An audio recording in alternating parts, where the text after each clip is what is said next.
Good morning mga mamshi! For today's video ay magluluto naman tayo ng nilagang baka. O, ayan, maiba naman. Kung napapansin nyo, napagkadami kong gulay na sahog dahil mahilig kami sa gulay. At una ko palang ginawa guys, pinakuluan ko na muna ang baka. Ayan. Tapos, kapag medyo kumulo na siya, mayroon kasi diyang lumulutang na parang taba na medyo, alam niyo, marumi kasi yan, scamps yan tawag dyan. So, kailangan nating kakapawin natin yan, tatanggalin. Ayan. Para hindi masyadong mataba o makolesterol, okay? Nilagay ko na rin yung sibuyas at paminta, buong paminta guys, para mas mabango. Yan sa ating niluluto. Okay. So, halu-haluin ko lang. And then, pagkatapos nyan, ay muli na natin itong tatakpan muna at palalambutin ng mga 30 minutes siguro. Ayan. Ilalagay ko na rin yung ang mais natin para sabay na siyang maluto.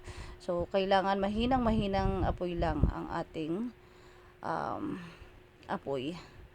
Yan. At ito na guys, ganyang karami ang mais. Oh. Kung makikita nyo, tingnan nyo yan. Ang dami-dami kong mais na nilagay. Yan. Lagyan natin ng kaunting patis para naman manuot din yung lasa. Yan. Ako naglalagay talaga ako ng patis instead na salt.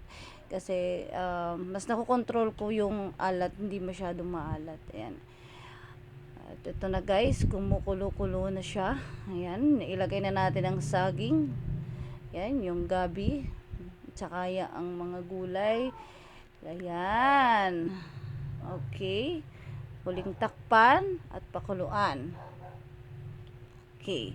At yan guys, inilagay ko na rin ang ating patatas. Ayan, mabilis lang actually gumawa ng magluto ng nilagang baka guys.